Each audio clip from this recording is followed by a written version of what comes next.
हमारी हम कुछ भी कर ले हम लेते रहेंगे ये हक हमारी हम लेते रहेंगे सामंतवाद से पूंजीवाद से जातिवाद से गोरक्षा से निकलो बाल मकानों से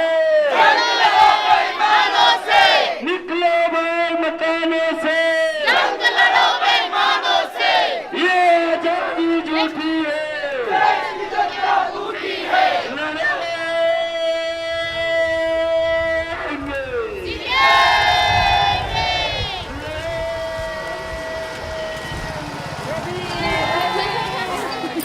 हमने उठ गया रेल रोको કોની જોડે વાત કરે? નાગરાજ ભાઈ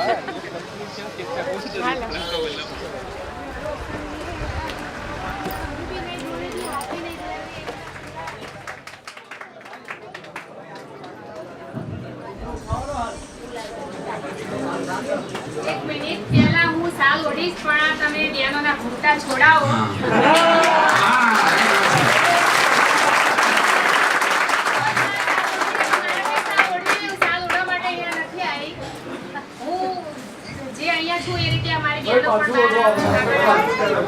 મારા ભાઈઓને શું એમાં કોઈને વાંધો છે કે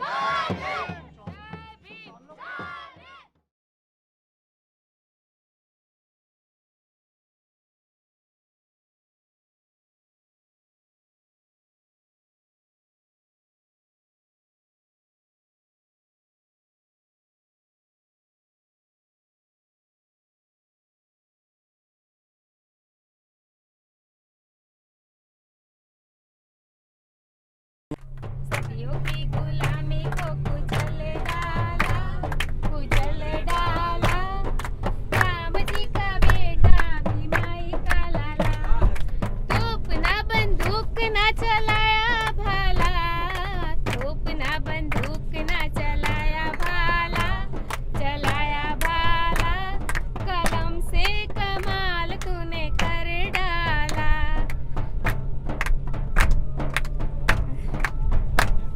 आप मेरा गाना क्यों रिकॉर्ड कर रहे हो? मैं गाने वाली थोड़ी. आपको कुछ नहीं कर सकती ठीक बोला है गुजरात के साथियों ने हमको हमारी जमीन दे साथियों આપણો કાર્યક્રમ છે જો એમાં સાથને સરકાર નહીં આપીએ શાંતિ નહીં જાળવીએ તો કાર્યક્રમને વિખેરાતા વાર લાગશે નહીં. આપણે એના માટે ભેગા થયા છીએ. જય ભીમ સાથીઓ. હું મહેરિયા લક્ષ્મીબેન. અમે અમારી જમીન માટે અત્યાર સુધી जी इस राष्ट्रीय दायित्व अधिकार मंच से जुड़ी तब से लेके आज तक पहले मुझे इस संगठन के बारे में बाबा साहब के बारे में हमारे हक के बारे में कुछ पता नहीं था. आज तक यही मेरे में भी नेगेटिव पॉइंट था कि मैं नहीं कर सकती. आज थोड़ा थोड़ा कर रही हूँ. अभी थोड़ी थोड़ी पॉजिटिविटी आ रही है लेकिन मैं सोचती हूँ कि मैं कॉन्फिडेंट बना के रखूँगी अपने आप पे और मैं सब कुछ कर सकती हूँ. ऐसा मैं सोच रही हूँ.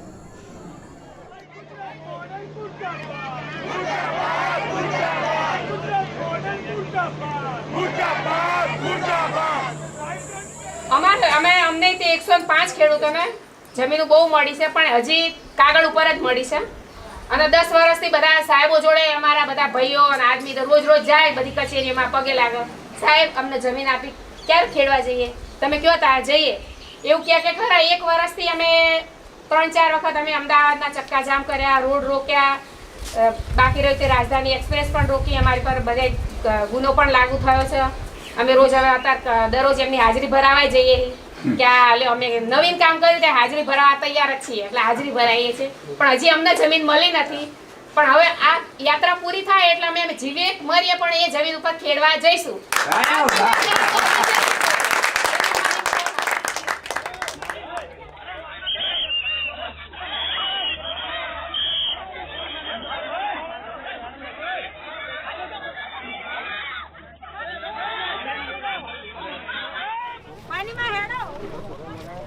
किरण तुम भी मेरे साथ रहो, तो मैं आप आपको भी आगे बढ़ो, हम तुम्हारे साथ हैं।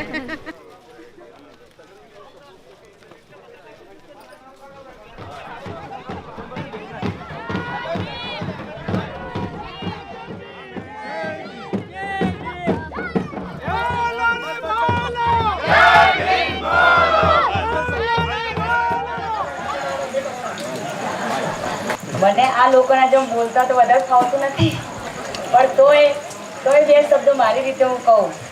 પહેલાં તો અહીંયા ઉપસ્થિત જિગ્નેશભાઈને હું બહુ એમની આભારી છું કે તે મારા સાગરોસાનામાં એમના પગલાં પડ્યા. पहले तो मैं ये कहना चाहती हूँ कि जो बाबा साहेब ने हमारे लिए जो ये आंदोलन किया था शुरू में कि महिला जागरूक होनी चाहिए, तो मैं यहाँ ये कहने वाली हूँ कि पहले तो हम गांव वाले ही अपनी लड़कियों अपनी बहनों को जागरूक करें, वो आगे बढ़ाए अपनी बेटियों बहुओं को, और फिर वो अपनी लड़कियों को पढ़ाए, लड़कों को पढ़ाए और इस कदर उन्हें जागरूक करे. कोई ये कह ना पाए कि ये दलित है, ये बेचारा है. हम बेचारे नहीं है, हमें भी अपने आप पर कॉन्फिडेंस होने चाहिए. इस संगठन में जब से हम पहले तो हमें कुछ ये सब मालूम नहीं था, हम बस रसोई पकाते थे, बच्चों को संभालते थे और घर संभालते थे. लेकिन जब से इस आंदोलन में हम जुड़े हैं, हमें बाहर जो आंदोलन किए, हमने भूख हड़ताल की है, तब से हम मन में कॉन्फिडेंस आ गया है हमारे मन में कि नहीं, हमें भी हमारे समाज के लिए कुछ करना चाहिए. और हमारे समाज में आने वाली पीढ़ी है, उसमें भी ऐसा हमारे साथ जो हुआ है हमारे बच्चों के साथ कभी भी ऐसा ना हो. मैं घर में बस बच्चे संभालती थी, मेरे घर वाले को संभालती थी, ये सब तो मुझे आता ही नहीं था. लेकिन जब मैं दलित संगठन में गई, उन्होंने मुझे कहा कि तुम्हारे अंदर जो औरत है उसको जागरूक करो, जो तुम्हारे अंदर जो छुपकर बैठी औरत उसके जागरूक करो, और जो मेरे जैसी जागरूक जो औरत होती है, सब औरतें जो डर निकाल दे और सब जागरूक हो जाए, तो मोदी जैसे तो हमारे आगे कुछ नहीं है. जो जमीन पर कब्जा किया हुआ था इन्होंने, उसको छुड़वाने के लिए आप लोगों ने कैसे संघर्ष किया, क्या हुआ था, कौन से साल से, इसके बारे में थोड़ा सा बताएं. हम कंटिन्यू 6 महीने से हम ये ज़मीन हमारी वापस लेना चाहते हैं, लेकिन हमें पता तब चला जब इन लोगों ने वहाँ पर प्लॉटिंग कर दी, और प्लॉटिंग में उन्होंने 3-4 लाख रुपया ले लिए उन्होंने. तो फिर हमारे यहाँ तो सब बेचारे मजदूरी वर्ग के हैं, यहाँ तो सब काम करते हैं, मेहनत मजदूरी करते हैं और फिर उनका गुजारा करते हैं. हमारे पास तो 30,000 तो क्या 30 रुपये भी हम उनको नहीं दे सकते. हम हमारे हक की जमीन है तो हम उन्हें पैसा क्यों दे. फिर हमने उनसे बात कही, हमने यहाँ जाकर तलाटी बहन से बात की, हमने कहा कि ये बात आप हमारी ज़मीन हमारे हक की वो हमें लौटा दो. फिर उन्होंने ये कहा कि वो तो आपको नहीं मिलेगी, वहाँ पर आप कौन सा काम कर रहे हैं, वो तो आपके पुराने बाप दादा थे वो करते थे, आप तो कोई करते नहीं हो, इसलिए वो तो जमीन हमने दे दी है. दलित संगठन जो है हमारा, उनका सहारा लेकर फिर हम वहाँ गए और हमने वहाँ पर भूख हड़ताल की. जो गर्मी पड़ रही थी ना, वो गर्मी में देखकर वो कलेक्टर नीचे आया, उन्होंने छोटे छोटे बच्चों को देखा कि बेचारी महिलाएं, छोटे छोटे बच्चे किस तरह बैठे हुए. फिर उन्होंने हमें आकर कहा कि भाई साहब, जो भी आपको तकलीफ है हम सॉल्व करेंगे, लेकिन आप इस माताओं बच्चों को लेकर घर जाइए. फिर हमारे भाइयों ने कहा कि नहीं, तुम 3 महीनों से हमें यही कह रहे हो, तुम हमें लिख कर दो कि ये ज़मीन तुम्हें वापस देंगे, फिर ही हम जाएंगे. फिर उसने लिख कर स्टेटमेंट दिया कि हाँ, हम आपको आपकी ज़मीन लौटा देंगे. फिर यहाँ पर आकर उन्होंने उस ज़मीन पर वो बोर्ड लगाया है, मेरे व्हाट्सएप पर है, उन्होंने कि ये ज़मीन किसी को लेनी नहीं चाहिए, ये इनके हक की है, जो ये ज़मीन लेगा उन पर कानूनी कार्यवाही होगी.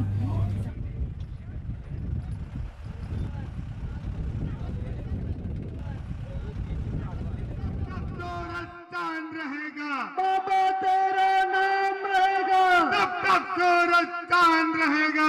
बाबा तेरा नाम रहेगा. जिग्नेश भाई तुम आगे बढ़ो. गांव में बैठा दे, बाहर नहीं भेजते. बाहर नहीं भेजते. हाँ, तो बड़ी लड़की को बाहर नहीं भेजना चाहिए. क्यों नहीं भेजना चाहिए? ऐसा जमीन है कि बाहर लड़की को नहीं मोकलते. हमारे गाँव में है ना, अलग नियम है. अलग नियम है? कैसा नियम है? कैसा नियम बना है जरा हमें भी बताओ। तो अभी तो तू बता रहा था, तो लड़कियों को कैसे पता होगा? आप सब कितने तक पढ़े हो? 12वीं कक्षा तक पढ़ते, बाहर नहीं मोकल गई। सभी 12 तक पढ़ चुके हो? किसी ने कॉलेज नहीं किया? मैंने किया, अभी हमारे चालू में 5 पढ़े, ऐसे बढ़ते 8, 5, 7 इतने ही पढ़ते हो, फिर बाहर नहीं भेजते? आप सब लोगों को अपने माता पिता से बात करनी चाहिए कि मैं पढ़ना चाहती हूँ, मेरा हक है, मैं पढ़ूंगी, मेरी तरफ से आपको कोई भी दिक्कत नहीं होनी चाहिए, लेकिन वो सुनना नहीं। मैं किसी के साथ भाग नहीं जाने वाली हूँ, ऐसी स्पष्ट भाषा में उनको बोल देना चाहिए। अगर मैं स्टेज पे से बोलूँगी कि सभी लड़कियां पढ़ना चाहती हैं लेकिन उनके माता पिता नहीं भेज रहे, तो आप लोगों को मुझे हाँ ना बोलना पड़ेगा। फिर वहाँ जाके आप डर के मारे नहीं हमने नहीं बोला था, ऐसा नहीं चलेगा। आप सबकी पढ़ाई की व्यवस्था है, जहाँ तक पढ़ना चाहती हो हमारे लिए पढ़ाई फ्री है। आप एक कदम बढ़ाओगे तो आपके साथ और 100 कदम जुड़ जाएंगे, लेकिन आपको निकलना पड़ेगा। બધાને પહેલાં તો વેલકમ. હું આ ગામની જ છું, ડાવસ ગામની. હું એક દલિત પરિવારની જ છું. હું અત્યારે 11મા ધોરણમાં ભણું છું. આવતી સાલ હું 12મામાં આવીશ. પછી 12મા પછી હું ડીસા જવા માગું છું કોલેજ કરવા, પણ મારા માતા પિતા એ ઈચ્છતા નથી કે મારી દીકરીને હું આગળ ભણાવું, આગળ ભણાવીને મારું નામ રોશન કરે. મારા માતા પિતા ખૂબ જ ગરીબ પરિવારના છે ને મને એટલું ભણાવ્યા છે એટલે એમને થેન્ક યુ કહું છું ને. અને અમારા પરિવારમાં આવક તો ઓછી છે પણ જાવક વધારે છે, માટે હું આગળ વધીને એક સારી નાગરિક બનીશ ને આગળ ભણીને હું નોકરી લઈશ અને જેટલો મારા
ઘણાને સવાલ થતો છે કે ભાઈ આઝાદી 70 વર્ષ પહેલા મળી ગઈ હતી તો આ કઈ આઝાદી છે?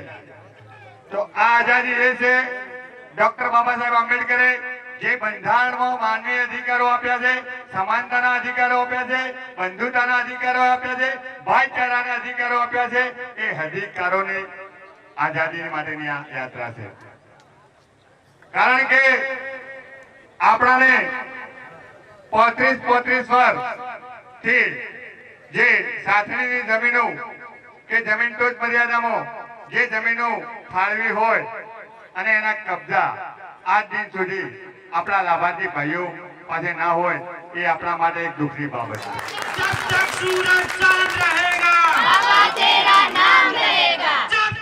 अब यहाँ तक तो आंदोलन आया, इधर नेरा गांव के पास जहाँ ज़मीन कब्जा करनी थी वो भी कर ली. आपका जो संघर्ष है, आपका जो आंदोलन है, उसमें मनुवाद से लड़ने की बात है, पूंजीवाद से लड़ने की आप बात करते हो. अगर ज़मीनें बट गई तो क्या आंदोलन वहीं ख़त्म हो जाता है या महिलाओं के लिए या संघर्ष और भी होंगे? हाँ. जमीन तो हमें मिल जाएगी, लेकिन हमें और भी लड़ाइयाँ लड़नी है. जैसा कि कुछ ऐसी महिलाएं हैं जिनके पति है वो शराब पीते हैं या फिर उन पर शक करते हैं. ऐसे भी कई पुरुष हैं.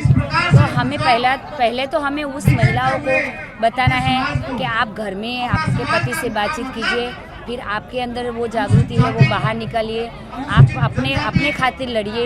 और एक चीज़ सुधरने से जीवन की सारी सुविधाएं तो नहीं प्राप्त हो सकती ना, क्योंकि जैसे हम अगर ऐसा बोले कि हमें ज़मीन तो मिल गई, लेकिन हमें अच्छी शिक्षा के लिए, अच्छे स्वास्थ्य के लिए और हमारी आज़ादी के लिए भी और बहुत लड़ाई आगे लड़नी है. दलित परिवार में अभी तक महिलाएं हैं, वो अभी तक वो क्या कहते हैं कि अभी तक पूरी तरह से तैयार नहीं है. जो दलित लोगों में जो चली आती है परंपरागत महिलाएं, बस के घर में रहो, चूल्हा चौकी संभालो और बच्चों को ही बड़ा करो, उनमें से बाहर ही नहीं निकल पाई. जैसे लक्ष्मी बहन जैसी है, मेरे जैसी औरतें हैं, वो सब उनके दिमाग में ये डालेगी कि नहीं, चूल्हा चौकी से भी बाहर निकलो, बाहर भी नई दुनिया है, वहाँ बाहर निकल कर जागृति लाओ तो कुछ हो सकता है. ऐसा नहीं कि ज़मीन मिल जाएगी तो सब कुछ अच्छा हो जाएगा. अभी तक तो बाकी है. वो कहते हैं ना कि अभी जागृति लानी बाकी है.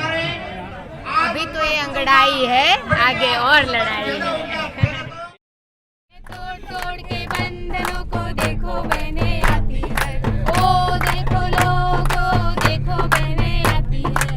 आएगी जुल्म मिटाएगी, आएगी जुल्म मिटाएगी, वो तो नया जमाना लाएगी, वो तो नया जमाना लाएगी. नाचेगी और गाएगी वो फनकारे दिखलाएगी. हाँ मेरी बहनें अब मिलकर खुशी मनाएगी, हाँ मेरी बहनें अब मिलकर खुशी मनाएगी. निडर आजाद हो जाएगी, वो तो नया जमाना लाएगी. निडर आजाद हो जाएगी, वो तो नया जमाना लाएगी. तारीखी को तोड़ेगी वो मेहता जी को तोड़ेगी, खामोशी और डर को मिलकर पीछे छोड़ेगी, खामोशी और डर को मिलकर पीछे छोड़ेगी. शोषण दमन को मिटाएगी, वो तो नया